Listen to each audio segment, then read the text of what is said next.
Kamala Harris wants you to know who brung it. Queen Nikki Haley eats her own foot again, and college brats are refusing to pay back their own student loans. It's time to crown my losers of the week and later. Who really killed Jeffrey Epstein? Well, I have his brother on the line, and he has a theory. Don't miss it. The show starts now.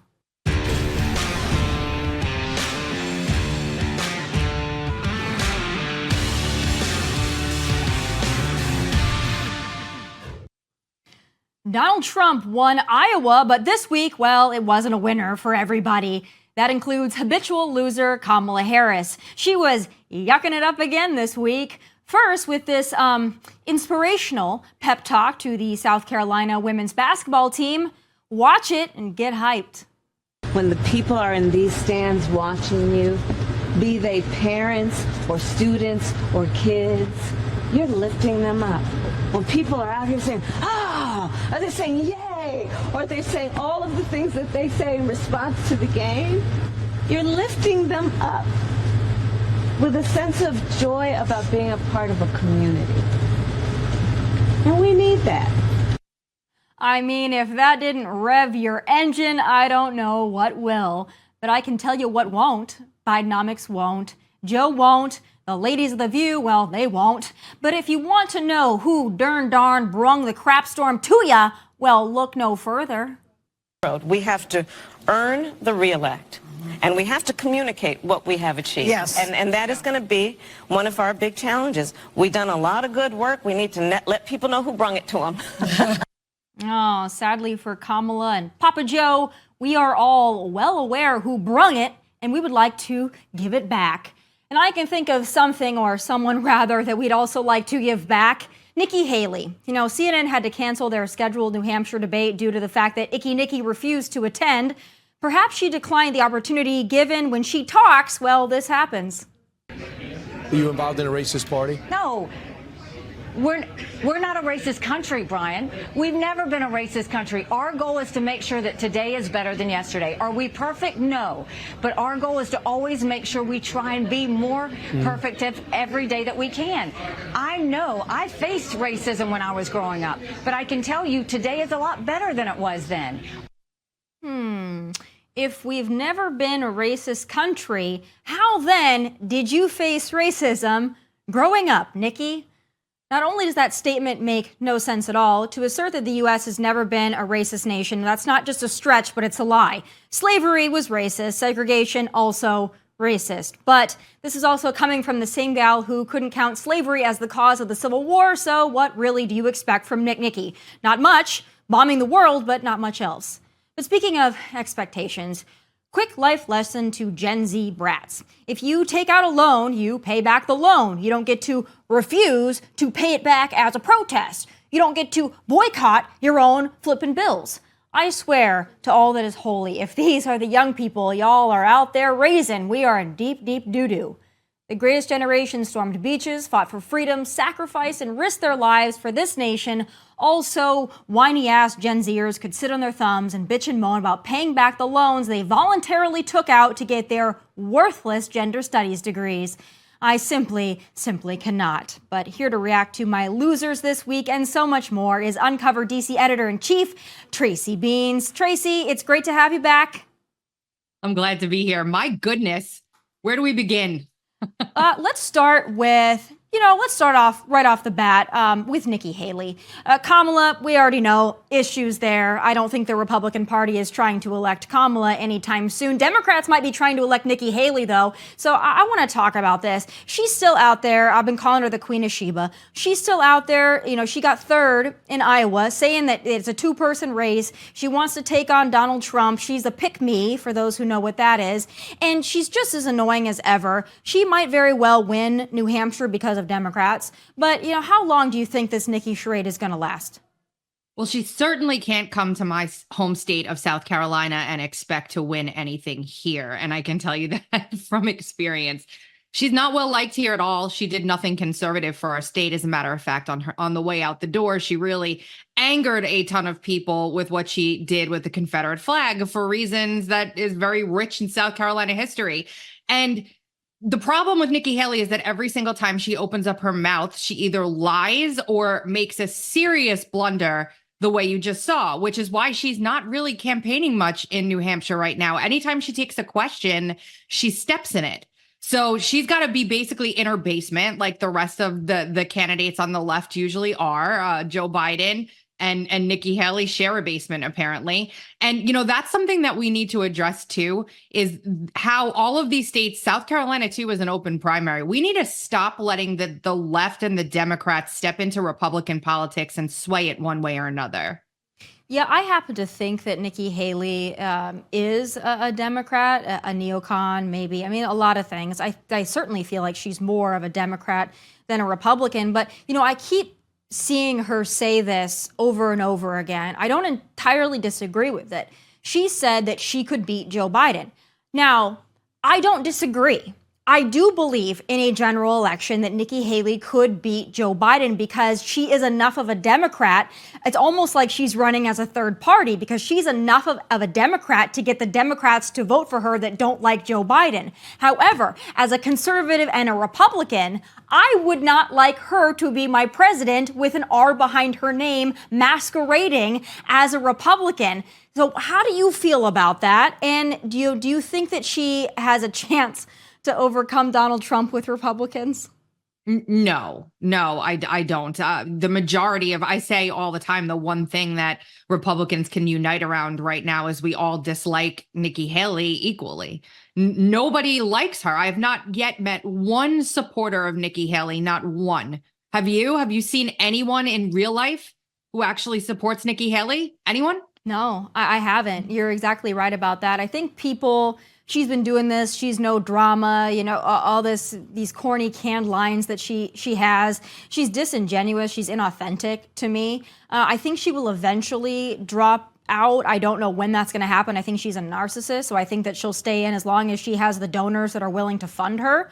But I want to talk about Ron DeSantis. You know, last time you and I talked, you and I are both fans of Ron DeSantis. I will always be a fan of Ron DeSantis unless he completely changes up. But I have been of the mindset this week because of Iowa and because of what it was for Donald Trump, over 50%. I have of the mindset now that Ron DeSantis, because I believe he's the future of this party, he probably also needs to drop out, as much as that pains me to say, and he needs to go back to Florida, and I believe he needs to get ready for 2028 beyond just governing the state of Florida. Do you think now is the time, or do you think he needs to stick around a little longer? No, he needs to stay in. I mean, I don't remember the last time we let 56,000 people choose the Republican nominee for the rest of the entire country. Turnout was down ridiculously in Iowa, whether that was because of the weather, whether that was because of the polls that were going out, the absurd polls that were going out showing, you know, Trump was up 60. I don't know. But there is literally zero reason for Ron DeSantis, who came in second in the Iowa caucus, to drop out today. I think that would be a silly thing and would deprive Republican voters, at least half of the Republican voters, if we use that same metric from Iowa, of their decision. I vote in South Carolina. It's the third state, first of three, first in the South. I want to place my vote for the candidate I feel like best represents my ideals, and that's Ron DeSantis this go around. But Tracy, does he have a chance? Because I don't disagree with what you're saying about Ron DeSantis, and I don't disagree even with the fact that Iowa shouldn't necessarily be the end all be all. I get it.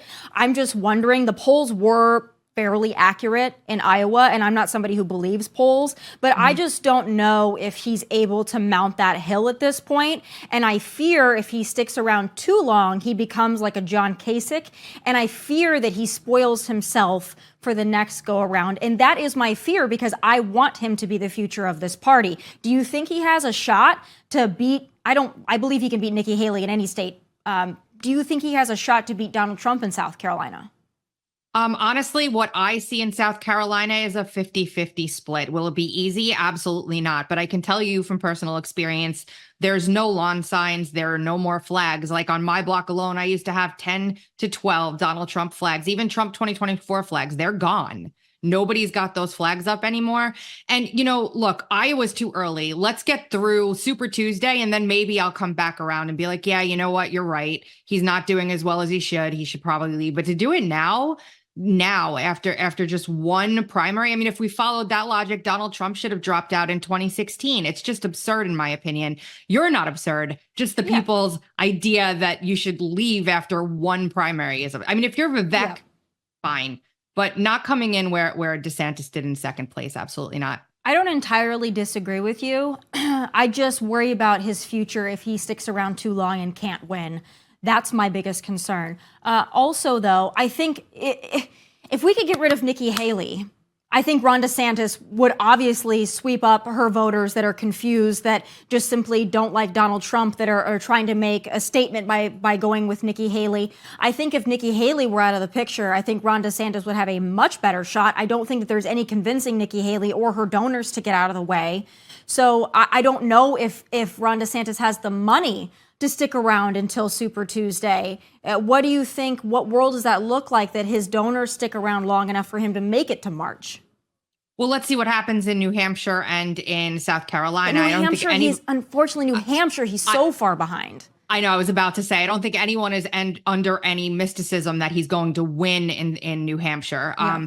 However, I'd like to see where he ends up. He's doing well. He's packing events there. Let's see if that translates into votes. It didn't seem to in Iowa. I mean, the man campaigned all over the state. Again, whether that was weather or not is a different story. But I want to see him get through those contests. And you're absolutely right about Nikki Haley. I don't see how, when you do as poorly as she will do in South Carolina, you stay in after that. It's your home state.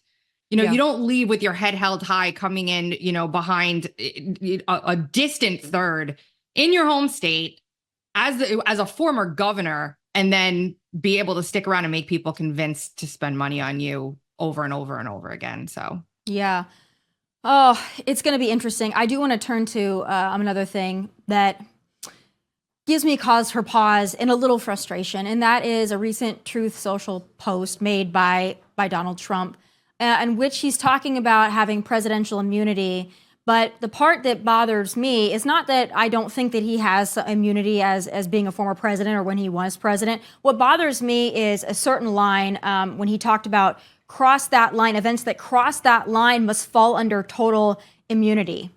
It bothers me because I think he's going to be our nominee, and it bothers me that he is feeding into the left. When the left says he wants to be a dictator, he's never going to leave, he's going to, kill democracy. It bothers me that he would feed into that narrative with a line like that, because I think he's just giving them all the ammunition they need. And I know that you're obviously still on the DeSantis side and you're going for DeSantis, but let's just go to a world now where Donald Trump is our nominee. I just don't know how Republicans, conservatives, America First, MAGA, I don't know how we convince Donald Trump to not shoot himself in the foot when he could so easily avoid it. You can't. You can't. I mean, that's the way he always has been, the way he always will be. I think to expect any change at this point would be silly. I mean, this is the way it is. There's a number of things he could have done that wouldn't have shot himself in the foot. Sometimes people's personalities just are what they are. And that's what a lot of folks loved about him, including, I'm from New York. That was kind of what I loved the first go around. Like, he says whatever is in his head and you just know what you're getting most of the time. But you can't. You're going to have to be ready to somehow defend against all of this and deal with what I believe is going to be a certain conviction in DC if that case gets there before the election, not because he's guilty of anything, Tommy, but because the DC jury will put anyone in jail if they even are loosely a fan of Donald Trump, let alone Donald Trump himself. Yeah. I don't know. Some of the things that he says that some people would classify as outlandish don't bother me. When he talks about building the wall, when he says that Mexico's not sending its best. I mean, all the things that he says, for the most part, when it comes to policy positions, I agree with, and I don't care that those things piss people off. I cheer for them most of the time when he says those things. It's when he talks about himself, I guess, that's what bothers me, because Donald Trump is such a polarizing figure anyway. I don't think when he talks about himself and how he should be able to get away with anything, I just don't think that helps. I think it helps when you talking about sealing the border. I think that's totally fine. When you talk about making better deals, that's totally fine. When you talk about taking the oil and drilling, I mean, I think that's totally fine. It's just when he talks about himself that I kind of coil up and I just want to be like, I know it's in his nature and he needs to do what he needs to do. And he is, his own gatekeeper, but it just bothers me as somebody that if he's our nominee, I'd really like to see him win in 2024. And those are the things that I think are going to make it much, much more difficult. But I do want to turn now, speaking of immigration, to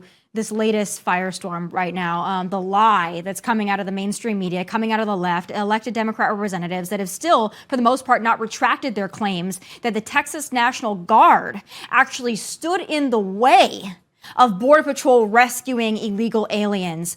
What do you think about the media and the Democrats not owning up to the blatant lie they've been peddling? I'm not surprised about it. They'll own up to it eventually in 5 months from now, once the campaign talking points are already seated in the public psyche, and there's no way to reverse that. The same way when Donald Trump ran for president in 2016, they did the whole nonsense about the gestures he was making and saying he was denigrating people with special needs.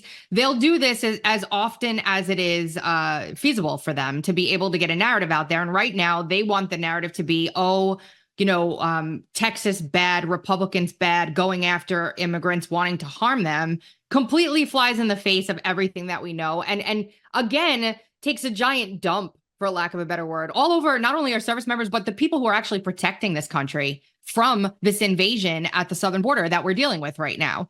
Way to just completely destroy the people that are actually doing the work down there in favor of a narrative that is completely and utterly false. There was a clip today I saw of a migrant, I guess, in Chicago that had been brought up there by Governor Abbott.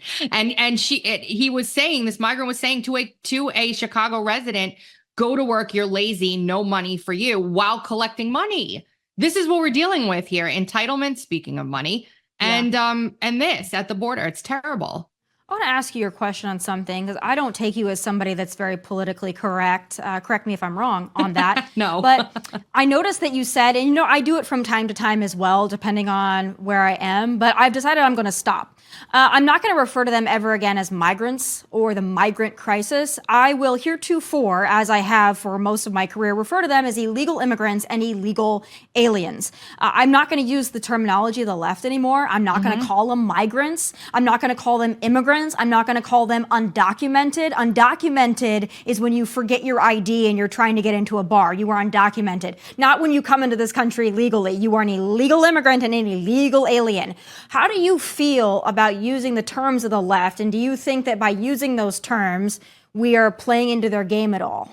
Yes, I agree with you 100%. The only reason why I said migrant is because I don't know what their status was. I have no idea. So I said migrant so that I'm not inaccurate, which is something I'm very careful with. But yeah, call them illegals if they're here illegally. That's what they are. They're invading our country. They're invaders. That's what I'd actually call them, invaders.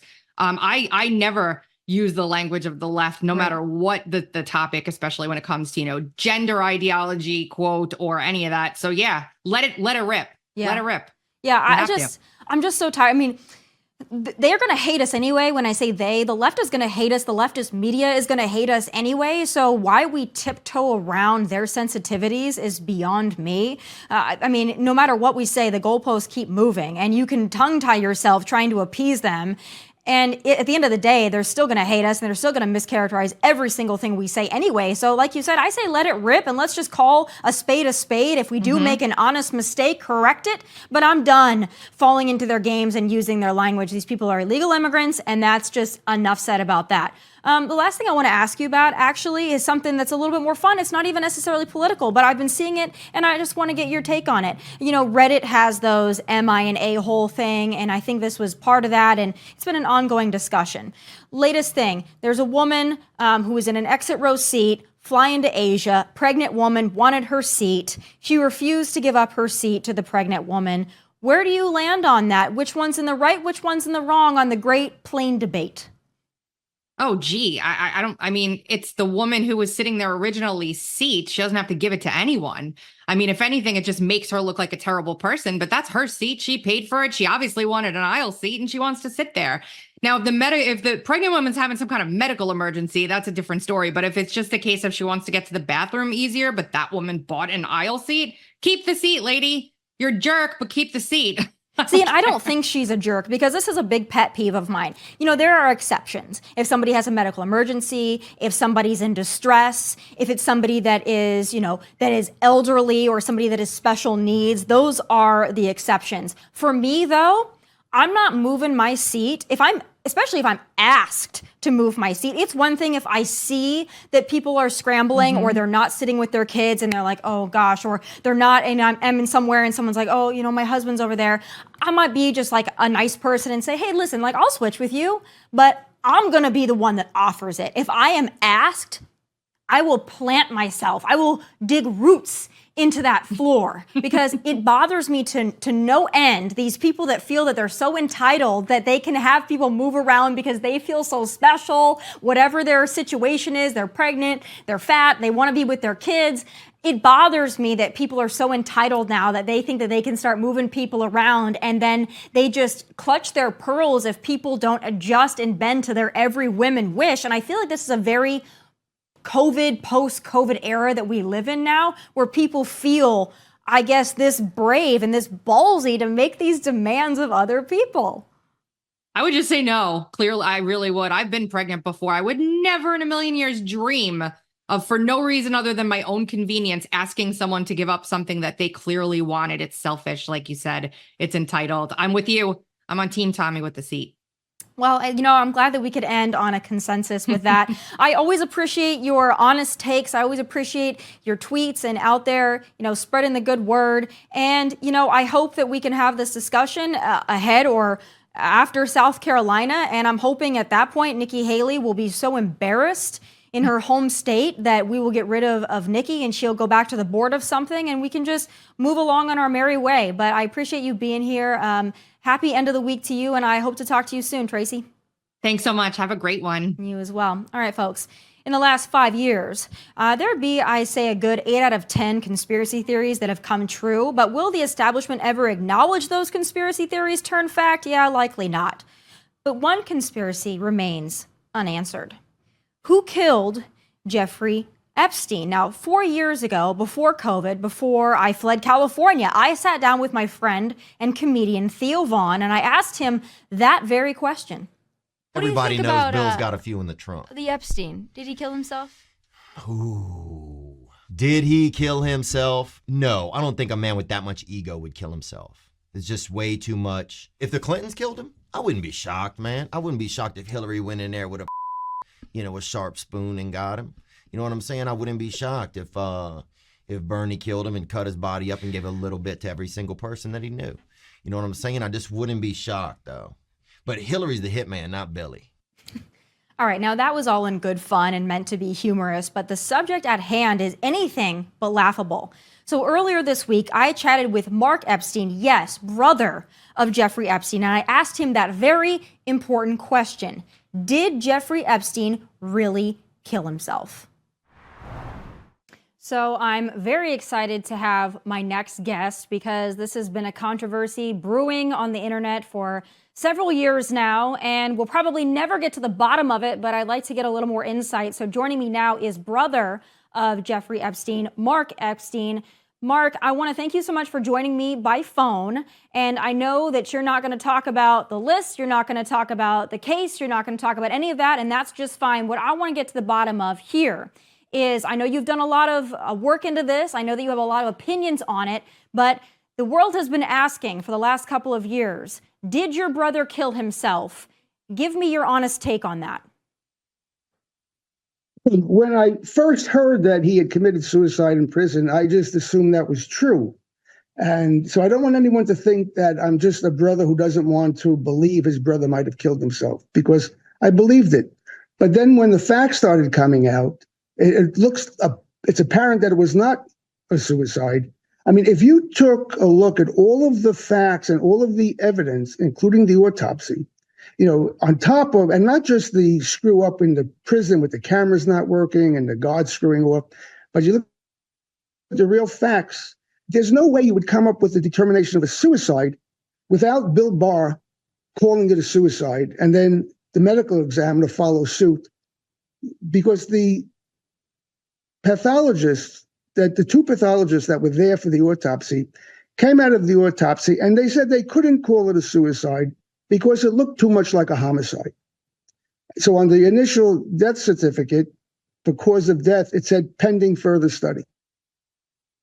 And then a few days later, the chief medical examiner, who did not see the body, claims it's a suicide. And there's no indication of what she used as additional study material or any investigation to come to that determination, other than the fact that Bill Barr called it a suicide, and it was not his place to do so. And she thought that Jeff tried to commit suicide a couple of weeks before, but that was not a suicide attempt. He had been attacked by his cellmate. And you can hear his attorney explain that if you listen to the Crime Waves podcast with Professor Declan Hill. So, like I said, if you just look at all the facts and the evidence, you would not come up with a suicide. Another question that was recently raised is, they said he hung himself with a sheet. Now, those sheets are intentionally made out of fabric that's not supposed to be strong, because they don't want them using sheets to tie a rope ladder together, to climb out of a window like we've seen in old movies. So I'm questioning whether that little bit of sheet that they're showing could hold the bulk of Jeff's weight if he was hanging there. And he was dead for at least 2 hours. Right. Before he was found. There's so many questions here. And, it doesn't take a conspiracy theorist to look at this and think, there might have been some foul play. You mentioned a cellmate, you mentioned fellow prisoners. And, I heard you talk about this with Piers Morgan last week, where you said, hey, listen, if this was a fellow prisoner, it would have been pretty easy to pass this off and say, hey, fellow prisoner did this. We'll go after that prisoner. We'll charge them with the death of Jeffrey Epstein. So let's talk about that. And how likely do you think that is of an explanation to what happened to your brother? I think that's highly unlikely. It's possible, but like I said, I gave the example of the case of Whitey Bulger, who was a guy who was in prison, and he was attacked by 3 inmates who killed him in prison, and they got those 3 guys and they prosecuted them. So if it was just another inmate, killing Jeff because he wanted to be the one that killed, the pedophile, well, why would they have this kind of like cover up? Why would they make it sound like a suicide? And why would the Justice Department report be so filled with so much bullshit? There's demonstrably factual inaccuracies in the Justice Department report that doesn't make any sense, that are obviously a cover-up. And as Tucker Carlson said, why is Bill Barr lying about this? Someone should be putting the microphone in front of Bill Barr's face and asking him why he's lying about this. So you mentioned a cover-up. Why do you think, or what motivation do you think there is for either Bill Barr or others, because he's not the only one that's wanted to sweep this under the rug, what do you think the motivation would be behind a cover-up of your brother's death if it wasn't by suicide? Well, because if it wasn't suicide, which, again, I don't believe it was a suicide at this point in time, then somebody killed him. And then you have to ask, why did somebody kill him? It was probably, you would imagine, to shut him up in case he had information on people. And then you have to wonder, out of all the people that you might list who might want him, gone, who would have the power or who would have the ability to get something like this done in a federal prison and have the Justice Department cover it up? Some wealthy guy living over in Europe, he's not going to have the ability or the wherewithal to pull something like this off. The government has to be involved, because the government is in charge of the prisons and who goes into prison. So Bill Barr should be the one you're talking to. Do you think that there's going to be a day where someone from that prison, whether it be a fellow inmate, a guard, comes out and exposes the truth? Are you hopeful that maybe at some point that'll happen? I would like to see that happen. Whether it's going to, I don't know. We still have questions about JFK's death, from 60 years ago.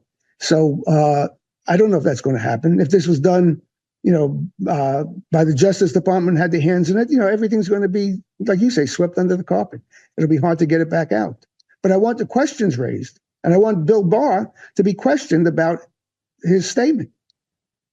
The rest of your family members, are they on the same page as you are when it comes to the death of your brother, not believing that it was a suicide?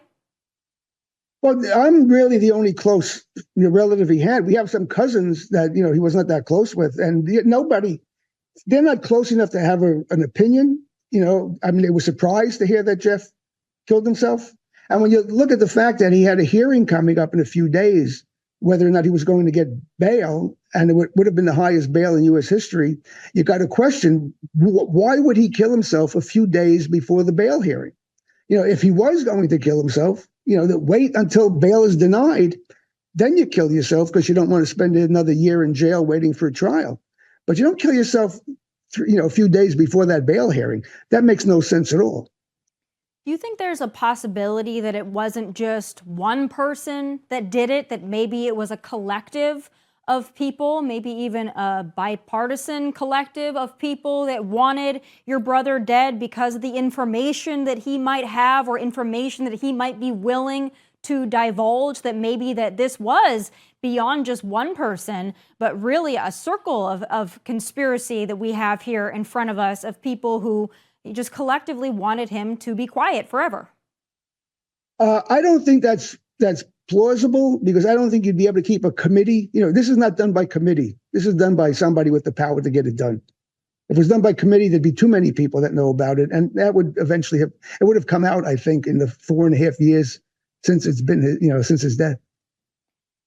When it comes to everything, obviously, we've had a lot of news. This has resurfaced. It will probably resurface again several more times. It seems like this kind of ebbs and flows. It's in the news and then it's out of the news, but everybody still has that same question. Did he kill himself? Do you think that the way that everybody is speaking about your brother, whether it be his death or his cases or the lists, do you think that they're giving an accurate picture of the man that you knew? Well, again, it's something I don't want to get into. I mean, I'm just concerned that my brother was murdered in a federal prison. That's really what I'm focusing on. What I think of Jeff, that doesn't have anything to do with whether or not he was murdered. So that's what I'm focusing on. Now, I know you've been begging this question, what really happened. You said you would love to be able to question Bill Barr on this. Have you made any headway in doing that and kind of pushing this issue further, getting answers for yourself and anybody else that might have a vested interest in knowing what really happened? Have you made any progress in that pursuit? Well, not much progress, but I've been trying. I've been trying to get the records, his medical records. I haven't been able to get that. I was trying to get the copy of the 911 call that was made from the prison. I'd like to get a copy of the tape that was the videotape that was on in the prison, the one that was outside of the tier, the tape that Bill Barr was referring to when he said nobody went in or out, and that convinced him it was a suicide. And that's what's so stupid about that comment, because there were 11 to 12 people on the other side of that door that didn't have to go in or out if they were going to kill him. And I don't even know if they were all questioned. They talk about questioning 3 inmates, but why wasn't all the 11 to 12 inmates questioned? The thing is, when Bill Barr calls it a suicide, then there's no investigation, because if it's listed as a suicide, there's nothing to investigate. Like I said before, if somebody commits suicide, the only question is, how did they do it? Did they hang themselves? Did they jump out of a window? Did they step in front of a bus? And the answer to that question is pretty obvious, like instantly. Right. So there's no reason to investigate anything. That's why there's been no investigation. The EMTs that went to the prison were never questioned. The hospital personnel were never questioned. It just goes, they fly against credibility that an investigation was done and the determination was suicide. Like I said, if you look at the evidence from the autopsy and the way the Justice Department report said he was hanging, it's inconsistent. The way he was hanging, he should have had a mark on his neck, high up on his neck, going back behind his ears and up towards whatever he was tied to. But the ligature mark on his neck is more in the center of his neck, and it goes straight back. That's why the pathologist said it looks more like what they call a ligature strangulation. When you put something behind, you go behind somebody, put something behind his neck and strangle him. Do you think, and also the way he was hanging, the way they described that he was hanging, he should have had what's called lividity in the back of his legs. Lividity is when you die, the blood settles in your body and you end up with getting like blotchiness under the skin from the blood pooling underneath the skin. You could see that. So they said he was hanging in a seated position with his legs in front of him, and his buttocks was 1.5 inches off the ground. So that means basically all of his body weight was hanging by his neck. And obviously the lowest part of his body was his buttocks and his legs. There should have been pooling of his blood. Because that starts after about an hour after you die. So and his legs and buttocks were clear. The autopsy photos show there's no lividity in his buttocks or his legs. That, again, that's factual. right. Mark, do you think that if we were to have a President Trump reelected, he is soured on Bill Barr. He's not friendly to Bill Barr. Do you think that, or do you have hope that maybe a President Donald Trump would open this up or look into this once again? No, I don't think Trump will look into it. And why not? I don't think Trump would look into it.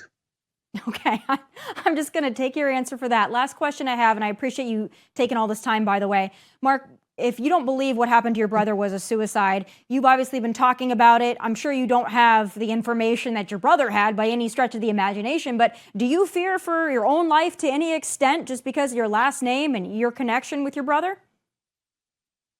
No, I don't fear for my life. I did get a lot of death threats soon after Jeff's death, and I was in contact with the FBI and the NYPD, and I did have armed security for a while. I am protected now, and I don't have any. I'm not fearful, but on an abundance of caution, I'm just, that's why I'm not appearing on camera. Right. Well, I really appreciate you taking the time over the phone, giving us all that information and pressing for the truth, because the world wants to know. The world deserves to know. Your family deserves to know. We deserve to have transparency in all things. If we'll ever get that remains to be seen. But thank you so much, Mark, for taking the time. We really appreciate it. I appreciate it. Thank you. And ask Bill Barr these questions. I would Thank love you. to. I would love to. Thank you so much, Mark. God bless.